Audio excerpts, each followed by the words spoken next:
So if I count the number of times I've gotten this question, how much did it cost you to move to the UK? I think I'll be a billionaire by now. So this is like the most anticipated video on this channel, and today I'm gonna be talking about it. So guys, especially because of the exchange rate, like a lot of people are curious to know how much I actually spent to move to the UK in 2024. And in today's video, I'm going to be talking about everything, like the total amount I spent, the step-by-step processes from selecting the university, my university, how much it cost, my course, step-by-step visa processing, tuberculosis test, IHS, name it, everything in between, guys. So this video is going to be value packed. I'm actually going to try my best to put every information out there. There's no gatekeeping, there's no need, of course. So if you're looking to move to the UK, or you just want some information about how you can move to the UK on a study visa, then get your notepad, get your pen, and let's dive into this video. So I'm going to advise you to subscribe, to like, comment, stick around with me. We're going to have a lot of fun on this channel. So without wasting so much of our time, let's get right into this video.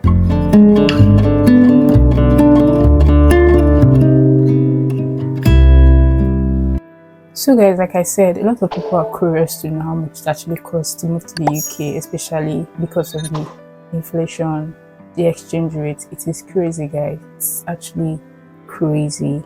So in today's video, I'm really going to be talking about everything, how much it costs, from pounds, from dollars to naira, basically. So if you're in Nigeria, you can relate. I'm also going to be using the pounds equivalents, dollar equivalents, and the naira equivalents, so you can convert to your currencies in case you're not in Nigeria.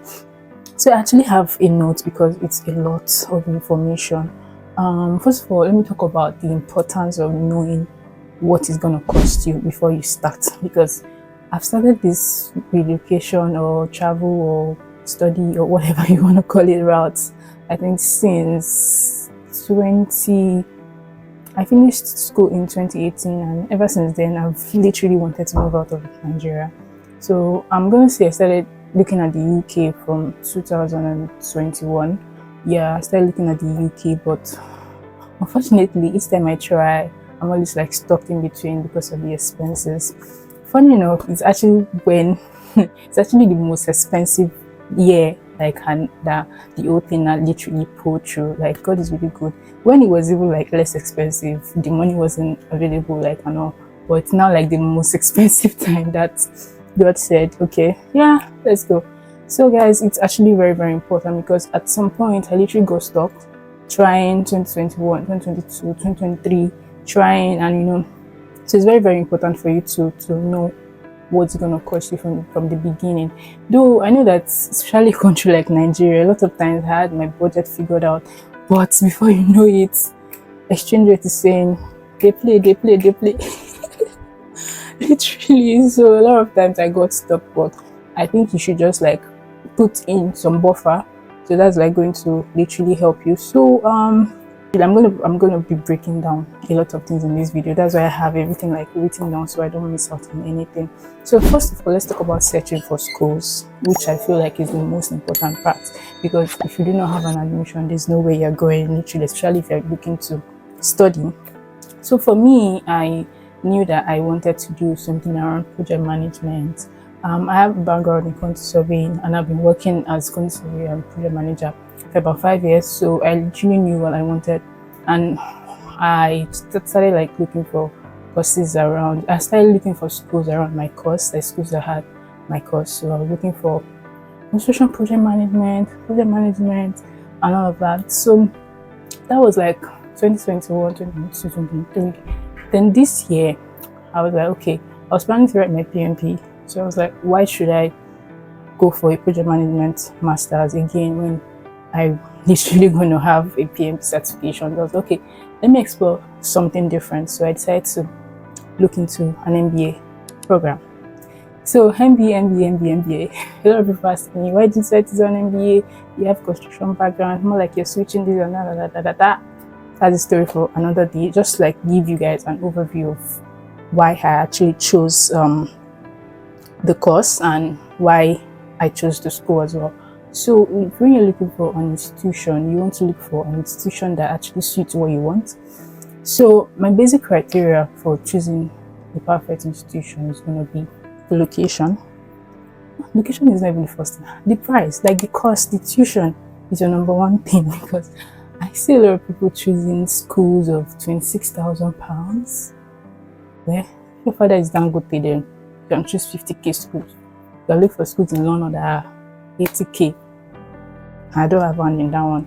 But if you're just trying to survive, to just look for somewhere and move, then you should be looking for something around 13, 14, 11, 10. In fact, there's some 9.5 schools that you can actually, look into.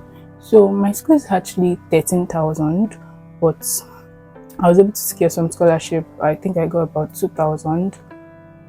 So literally my school fee is 11,000. So you have to look for schools that can actually offer you something like that, or even lesser.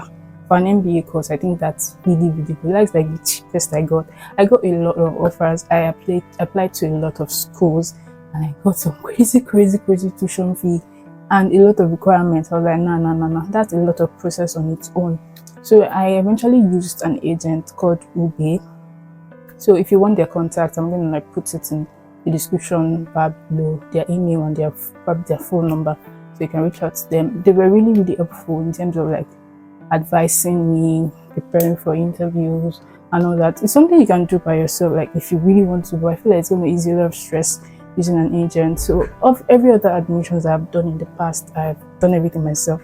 So it's not really ad like that, but it's going to give you great insight and ease your stress. So that's about searching for the school. So for you to search for the school, you can go to the school portals. First thing, you need to know your course, like I said. So you look for schools that offer your course. You look at can look at reviews, look at their website. If they offer scholarships, you can jump on it. Yeah, what else? Look at the location, because literally there are some locations that I want to go to in this UK. You're on your own, that you will even get jobs. So you have to be sure that the location that the school is, it's okay. Like you have probably friends or family, or relative, or it's somewhere that you've heard about. So don't go and go to one place that you don't know anybody and you not find job, and you will not be running around. So like I said, you can also search through agents. Agent can also advise you better. Then next I'm going to be talking about the application processes. So I'm going to talk about the required documents for you to get a student visa, for you to start your process, student admission really. So first of all, at least you should have your certificates. You can't be using awaiting result or whatever. You should have all your certificates ready for you to apply. And then your transcript, that's one of the most important things. Your transcript from your school. You can check your school portal on how to apply for it, or you can go to your school to request for your transcript. They're going to give it to you. Though there's an institution that they're going to say your school should send transcript directly to them. I think it's really rare. I think it's more of the US and Canada that actually request for. I think some few schools in UK too, but most of the schools will tell you to upload your transcript, your copy, if you have it. It's actually very important. Some schools actually requires English test. I know of University of Lincoln and some other schools requires it, but there are a lot of schools, especially if you're from Nigeria, they will exempt you because you can use your Y certificate as proof of English. But some schools require to write IELTS or any other English test. So I advise you to go for schools that won't request for that, to save you money and time, because IELTS is a lot of money right now. You have to study that. That's another stress on its own. So I'm going to advise you to go for schools that you can use your Y certificate to show that you are proficient in English. Then what again? Personal statement. Personal statement is actually one of the most important documents that you need as well, because that's where you're going to describe your intention to the school. So you're going to tell them why you want to come to the UK, why you think the UK is good for you, why you chose the course and all of that. So I don't know how I can send mine across, but if you need a sample, there are a lot of samples on Google, but if you need my own, you can drop a comment below and I'm probably going to send it to your email or something, so you can use that as a guide in writing your own. And yeah, what else? Yeah, there's some schools that actually require you to pay an application fee. I think they are not common, but in the UK most of the schools are free, but there are some schools. I've actually applied to some schools that they requested for application fee. They just wanted to be sure that you're not playing with them and you're serious with your application. So I'm not going to advise you to pay, because some people might be like, I think some payments are like £50, and their tuition fee might not eventually suit you, and you might not literally go with them. So why waste your money? So just go for, a lot of schools are free, and apply for free by yourself. But if you use an agent, the good thing is they're going to respond to you on time, because most of the agents, they have affiliates with these schools, especially my own agent I used for, I didn't mention my school name, Wrexham University actually. They have affiliates, so most times you don't even like get to pay anything. What you just need to pay for is probably your visa application processing fee and all of that. So a lot of them are free. You just need to look for the one that suits you. If you want to use my own, I'm gonna drop their email down below, and if you want to come to Wrexham University, you're welcome. So yes, another important thing is timeline and the deadlines. If you're coming for September intake, you have to give yourself time. I think that's like really most of the things that happened to me when I started applying. If you know the struggle of Form A, Form A showed me shaggy. I missed a lot of deadlines. I couldn't meet up. Some I requested for, what do they call that, deferral. Yeah, you're gonna defer to the next intake. All those things is a lot of struggle. So I'm just going to advise you, give yourself like 3-4 months buffer. If you want a January intake, start applying from August, September. Have enough time, especially if you want to use Form A. But if you're paying directly, at least the school is going to get your payment instantly. So my application took, I think I started my application like proper in, I think March, April, and then I got in June. So it literally took like 2 months, 2.5 months to get everything sorted out, because I didn't use Form A. I paid directly from the UK. So yeah. So guys, timelines and deadlines are very important. There are a lot of, you're going to see timelines for cars, deadline that school must get, that you must get your cars. If you don't get your cars by that time, you might not be able to apply for your visa anymore. Deadline for your application, deadline for submission of document, deadline for a lot of things. Just take note of those deadlines so that you don't miss out and don't waste your time. Yeah, so let's move on to receiving offers and choosing the school you really want to go for, because you can explore different schools. You don't have to stick to one school. You can explore, apply to this, apply to that, apply to that, and then when the offers start coming in, you can now choose the one that their terms, their tuition, the location and everything actually suit you. You have to be the one to select. I rejected a lot of offers because, oh boy, tuition was a lot. Like that was like my basic point of view. Like I didn't want the tuition that was going to choke me. So I literally, and then their payment terms, that's like very, very important, because you don't want a school where you're going to get to and they're not going to give you any like peace. They just want to like collect their money. You want to check that payment terms is that was like one of the reasons why I declined a lot of offers. That's very, very important. You need to check that. Then you also need to check for schools that have scholarships. Like I know some of my friends got scholarships, so you usually need to check some you might be lucky to get, and also discounts. Yeah, check for schools that offers good discount. At least my school gave me 2,000 discount. Some people got 1,500 and all that, depending on your degree. I had the first class, so I have the first class. I still have it now. So I got 2,000. There are a lot of schools actually. I applied to Northampton University, I think 2022. I got 3.5 discounts, like depending on your degree. So there are a lot of discounts for if you have higher grades and all that. You can get scholarships. So I'm going to talk, probably in another video, I'm going to talk more on a lot of the struggles, my jackpot story really, because I know you're going to be wondering, you have a first class, why didn't you like secure a scholarship or something? It's a lot of long story. So probably in another video you might be able to learn 1 or 2 things from my experience. So moving on, Yeah, condition. Let's talk about conditional offer and unconditional offer. I think a lot of people mix it up. So conditional offer is an offer that the school gives to you, like when you apply. Yeah, it contains your tuition, your admission details, and all that. But they're going to give you some conditions that you must meet before they're going to give you the unconditional offer. So they might tell you to submit your transcript, or you need to pay a certain amount, or you need to submit English test. They're gonna put, some might be up to 3, some might be just 1, some might be, depending on what your situation is. So you want to check the conditions of all the schools that you apply to, and then choose the one that suits you, the one that is not requiring for something that can cut your neck. Like a school then said I should pay £8,000 before they can give me a conditional offer, and I was like, how? How? What did I do there, kid? So you're gonna just check and see which one suits your budget and suit your situation. And then after your conditional offer, once you've met all the conditions, they're gonna offer you an unconditional offer. That's like the main admission that you can now use.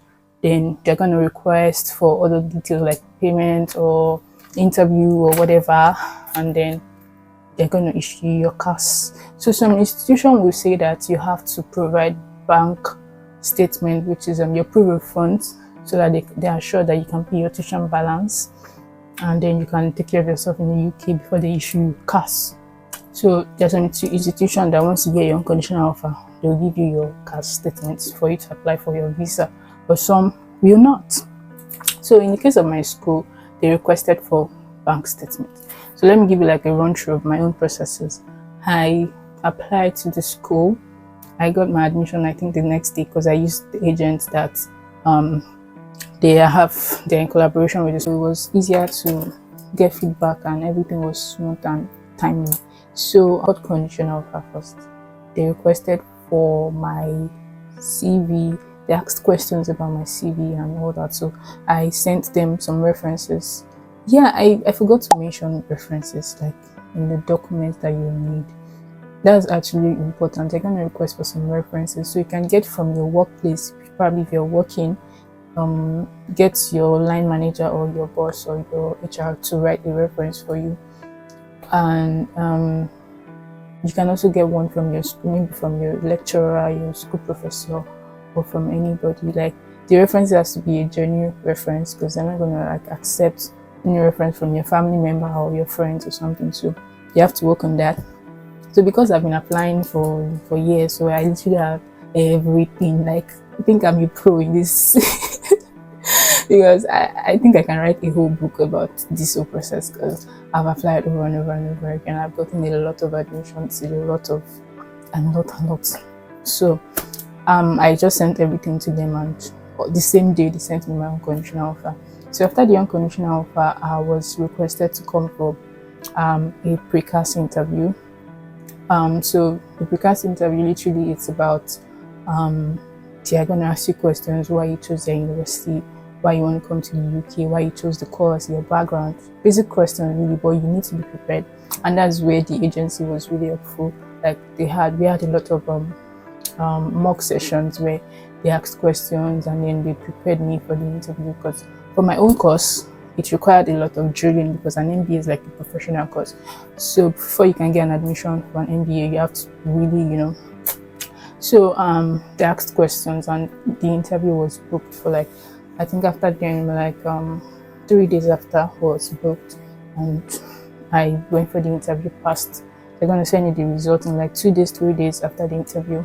So after you've passed, they're going to now request that you pay. Like for my school, I was requested to pay £2,000 before the interview. So after paying £2,000, then I was booked for the interview. So once you're done with the interview and you're successful, they're going to now request that you pay £3,000. So making it £5,000 deposit, initial deposit that I paid. So if you want to like pay the whole money, you can pay, but the minimum you can pay is £5,000 before they can issue you a cash statement. So cash statement is what you're going to use for your visa application. So that was like the whole process for me. I paid £2,000, got my precast interview, passed it, got the results, paid my £3,000, uploaded my proof of funds, and then I got my cars. I uploaded everything like I think today, and then I got my cars in I think 2 days after. It was so smooth, like it wasn't anything difficult. Like I've applied to school and I know how difficult it is for people to get cars, especially I had friends that traveled in 2021, 2022, and when they were telling me about how long it took them to get cars, it took some months to get it, and me I got like in 2 days, so everything went on smoothly. You have to accept, like I said, you have to accept the offer that suits you before you make payments, because you don't want to go and pay to a school that you're not sure of, and you have to pay your deposit on time to secure your slot. If you do not meet up, they will just tell you that. They might even not send you any email. You just realize that you cannot continue with your payment plan. And then so for payment, because I have somebody that reached out, in fact I have a lot of people that reached out to me from my previous video asking about the UK. Some even want to come to my school and all that, and I've had this conversation with quite a number of them. They were asking me how to make payments. So I'm going to advise everyone, in fact everybody watching this video and you're planning to come to the UK, be very careful when it comes to payments, because you can get yourself into trouble. So I know that before it was easier, it wasn't really easier, but you know that you're using Form A and it's official from the bank. Nobody can scam you because the money is in your account and all that. So, but now that Form A is not really relevant anymore, because the rate is still the same as the black market rate. Before, I think when pounds was like 500 black market rates, the Form A was like I think 300, 400. I know that it was really like affordable. I think it was like 450 when I was trying to do in 2022, and I kept the money in my bank and I was waiting for months. It didn't like get to my turn for them to deduct the money, so I missed out on the intake that year.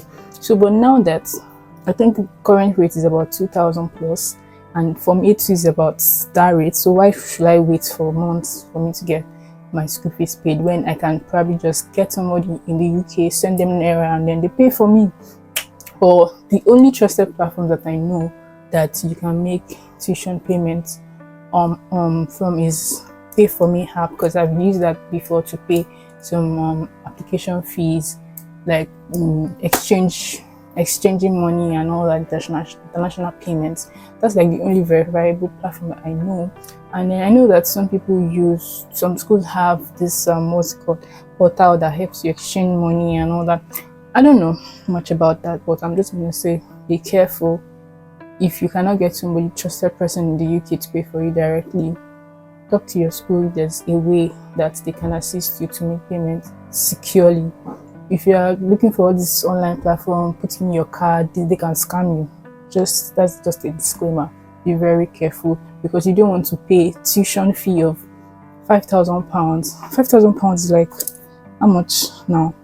I think when I paid 5,000, deposit was like 9.5 million here. That was using an exchange rate of 1,900. Imagine now using 2k plus right now. That's a lot of money, so you have to be very, very careful. Yeah, that being said, the next thing I want to talk about is preparing for your visa process. So after getting your cars, that I already spoke about how you can apply for your cars. After you've gotten your unconditional offer, some schools will request that you put in your bank statement. You put your money in your account, and then you upload your statement after 28 days. So the 28 days buffer, now you have to be very careful. You have to calculate how much that is needed, how much that needs to be in the account. So let me do a quick run through. So for me, that my tuition fee is 11,000, and wait, how much did I pay? I paid 5,500. Jesus Christ. So oh my god, I paid 5,500. So I paid 2,000 and then I paid 3,500.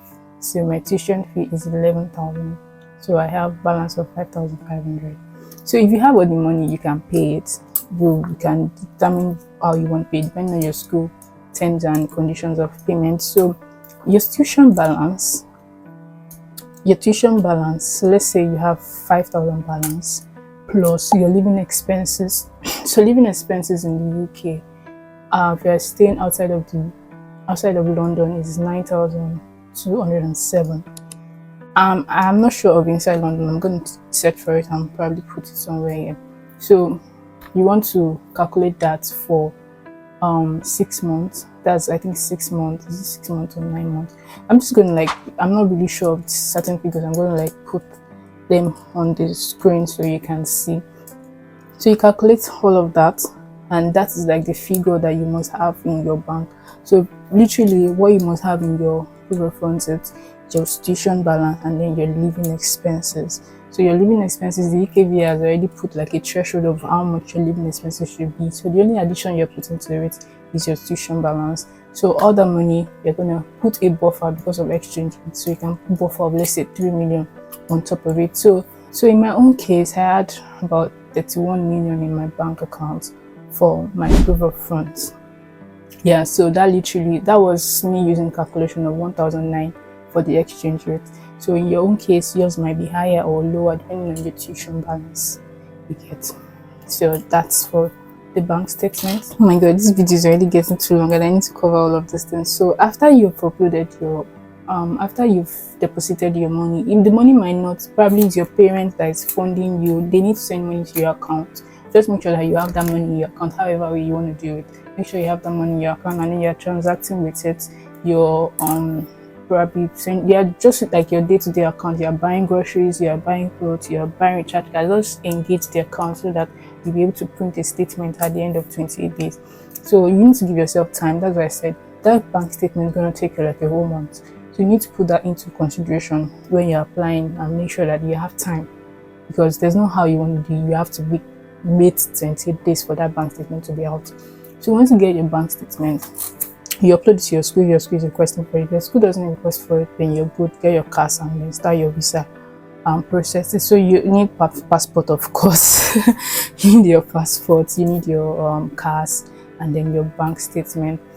So I've spoken about the financial requirements of the bank statement. You have to be very careful because that thing is criteria for you to get your visa. If your bank statement is not what it's supposed to be, then I'm sorry. So you have to put a lot of buffer. I know a lot of people got affected due to the inflation. They had some figures in their account and then the pound's rate increased and their bank statement was affected. So what you can do in that case is to pay more tuition. So if you check my previous vlogs, like in one of the vlogs, I did a video of the whole TB center, my appointment and everything.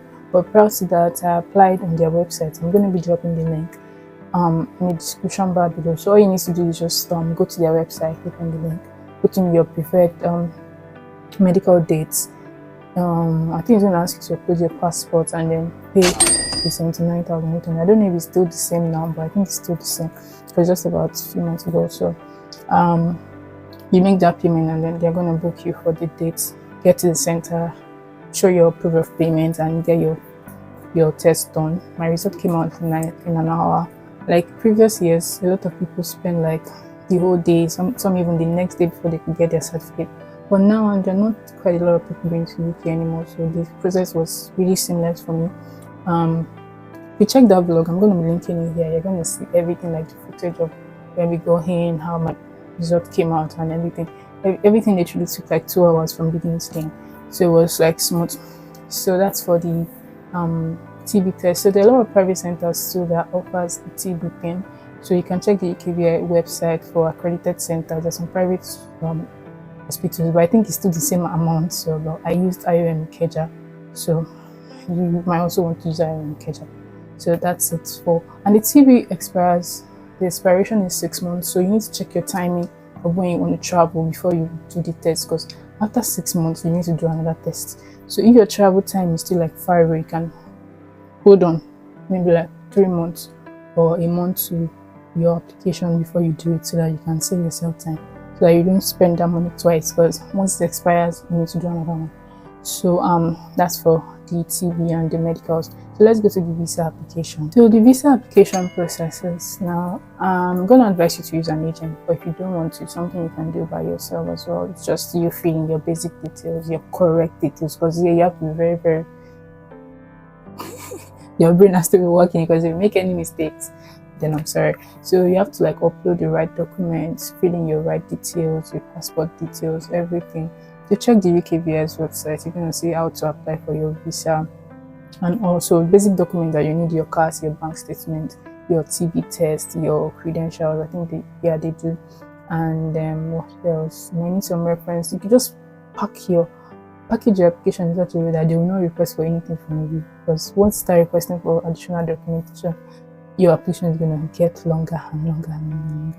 So in my case, I told you I use an agent, so I did Flexi, which is Flexi is on the CLS website. You can book for Flexi. After you've applied, you're not going to upload your documents, you're just going to like apply, send in your application. They're going to give you an application number, so you go to the CLS website and you book for an appointment. So booking for an appointment is like you're going to book for your biometrics. So I chose the option of Flexi and assisted service, which means that their visa officer or their agent at TLS are going to help me upload my documents. So I went in with my physical credential, like my TB test, the original copies, my passport, my transcript, all they're going to give you like what's it called, a breakdown of all the documents that you need. So you go with everything, you have to print everything. So the cost of printing, so you need to add it to your budget. So I printed all my documents and I took it to the center for them to upload for me. So the Flexi means that you can come in at any time on that date that you booked. So I submitted I think, let's say today, and then I got an appointment for tomorrow. So tomorrow on that day I went there and took all my documents, and I think I just went like maybe 9 a.m. or you can just walk in at any time for that Flexi. So and then I got all my it was really, really swift. Like I paid, how much did I pay for the Flexi? I paid 128,900 for that, and they uploaded all my documents for me, and I did my biometrics that same day. Everything took like an hour pretty much, and I know how long it's like in past years. Like I've seen a lot of YouTube videos. In fact, I told you guys I'm a pro in this process. I've seen a lot of videos, I've seen a lot of people do this thing, and it took them days like to get appointments, to even get their biometrics done. But long story short, mine was not like that. So yeah, I did my biometrics. I also have a vlog of all of that. I'm going to be linking it. If you can't watch that vlog, you're going to understand better. So I did my biometrics, I think like took an hour. Then my visa came out 3 days after. I went to pick up my passport, and that was it for me. So what extra cost should you be expecting? You might want to do printing. Of course, I printed everything colored because it has to be really sharp for them to be able to upload. So printing cost, Lagos is expensive. So I printed for like I think 200 naira per page, and I printed a lot of documents. I printed my reference letters from my workplace, from school, I printed my cards, printed a copy of my passport too, printed my bank statement. That was like 3 pages. I don't know, I was just transacting with my account and I had a lot of this thing to print. And then what else did I print? My certificate. Your professional, if you have professional certification, you can add it to it so they can know, like, especially if you have study gap, so they need to know what you've been doing for those periods. That's really important. If you don't want them to start coming to you over and over for extra documents, you have to ensure that you put in your work experience, like your CV, show them what you've been doing in the past years. But if you just finish school, you might not need all of that. So your reference letter, your what else? I had in my personal statement too, explaining why I want to go to the UK, why I want to study my course. So I literally just overloaded them with a lot of information, and they didn't get back to me for any additional thing. So that took 3 days, and my visa came on. So they're going to have a checklist of all the documents they require to submit, and that's basically everything: your TB, your bank statement, your certification, your credentials, your CV, your CAS, yes, very important, your passport. And I think that's basically, so you can add some other personal documentation that can back up your application if you want to. Then The next expenses, yeah, flights. In my previous video, my vlog, a lot of people were asking me, why didn't you use earpiece? Why did you use Turkish? These are not expensive. That flight cost me 1.2 million naira, and I booked it like 2 months before my travel. And it still cost that. So earpiece hasn't launched when I booked my flight. I would have probably booked earpiece, but literally I don't think I would have booked earpiece because I was flying to Manchester, and earpiece doesn't have a direct flight to Manchester. So I booked Turkish. So that flight cost me 1.2 million euro. As at the time that I booked it, it was like 2 months to my travel, and it cost that. Yeah, so if you're sure, I had faith. I booked earlier, like I booked before I even got my CAS. I booked before I did after I did my interview, I booked it. So like 2 months earlier before my travel dates. So after I got my visa, I still had like almost a month to travel because I booked a later date so that I could get like cheaper, and it wasn't still cheap. In your visa application, you have to pay for visa fee and you have to pay for your IHS. So my visa fee cost me $639. That's about 1.214 million as at the exchange rate. Then my IHS fee cost me $1,517. That's about 2.884 million. Yes, you have to make those payments before you can book your biometrics. Like that's at the visa stage. So yeah, rewinding back to that visa now. Once you get to the UKVI website looking for study visa, this and that, you're gonna see all the prompts. They're gonna request for all the details they want. So once you feel, like I said, I would advise you use an agent because they're professional. They'll be doing this over and over, so you don't make mistakes. But it's still something you can do by yourself. You can watch a lot of videos, do research and all.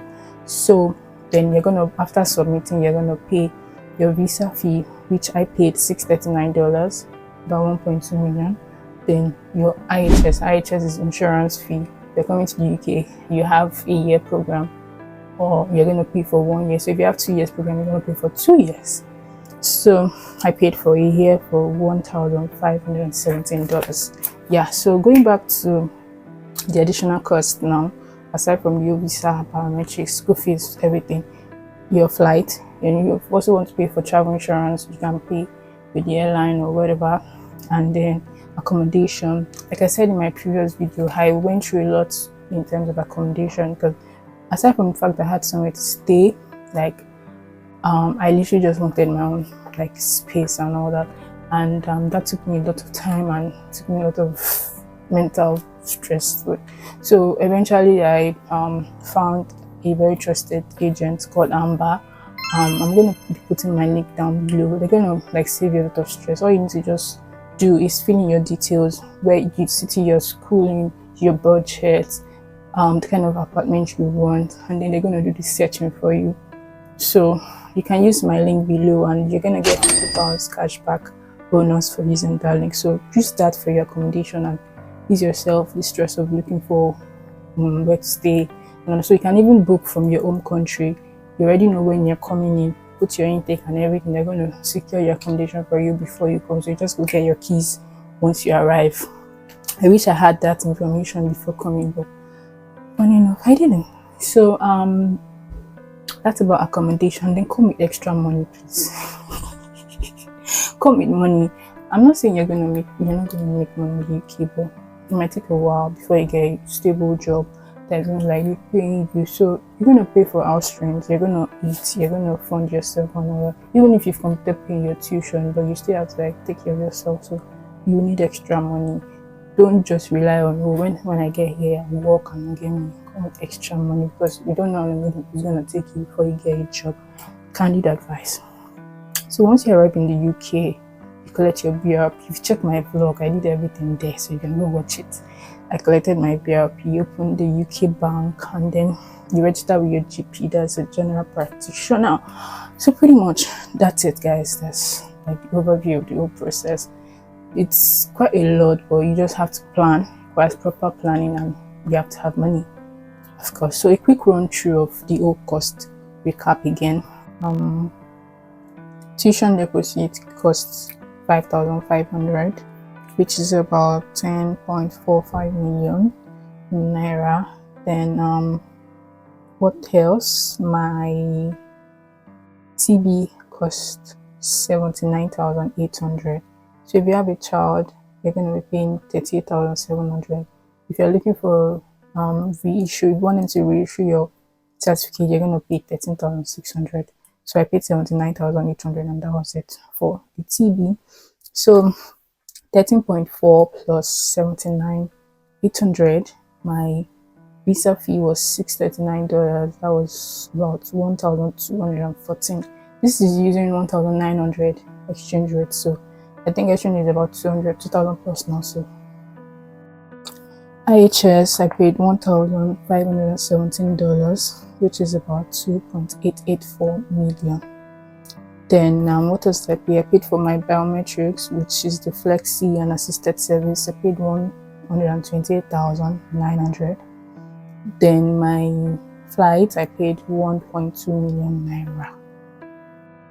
Yeah, accommodation, that one is, this extra cost. And then before you move, of course, you need to buy things. Like I budgeted about 500,000 to buy, essentials, box, this, that, make my hair, do all this travel essential and moving. And that money, no reach. So that's like depending on you, your personal preference too. So I'm not going to add all those extra expenses. So that's like the basics. That's like the basic money, and everything was roughly about 16 million in naira. So I'm not gonna. Well, if you have the money, that's it. 16 million naira that I spent in 2024 to move to the UK. So I've not added my tuition balance. I've not added cost of accommodation, living expenses, and all. And then my proof of funds was 31 million. So I had 31 million in my account. I didn't add that to it because that's like proof of funds. So I stood in that. So just imagine like 16 million. And then in 2021, 2022, I had my friends that moved to the UK with less than 5 million naira, everything. Just imagine how crazy the exchange rate can be. So the earlier the better. And I'm so grateful to God because I don't know how I will have done it, and I cannot overemphasize the fact that I got assistance, especially from my partner. Like I cannot why am I blushing? I really appreciate the fact that he did all the payments right from here in the UK, and I think that was it for me because I don't know how I will have probably wasted that money. I'm so grateful. Baby, if you're watching this, I love you. Yeah, so that's it, guys. That's it. So I'm going to advise you to get assistance from friends, from family, because it's a lot of money. It's a lot of money coming here. So that's it, guys. You can save your personal expenses. Of course, I had some, money saved too personally that I needed to like add here and there to make things easier and faster too. But the bulk of the money, Odogu Maya. Okay, guys. So thank you guys for watching. Thank you for sticking around with me. And if you've not subscribed, please subscribe. If you have any question whatsoever, like you're not clear on something, just drop a comment down below and you can engage with me. A lot of people actually reached out to me on Instagram. My Instagram is right here on my profile, so you can reach out to me on Instagram. Someone actually reached out to me on LinkedIn as well. I really appreciate that you actually got my LinkedIn profile. Yeah, so you can reach out to me for your questions, anything. I'm going to be glad to. I've been engaging with a lot of people and I'm really excited about that. So yeah, all the details are going to be in the description bar below. If you have questions, drop in the comments. If I can do another video to answer your questions, I'll gladly do that. Thank you guys. See you in my next video.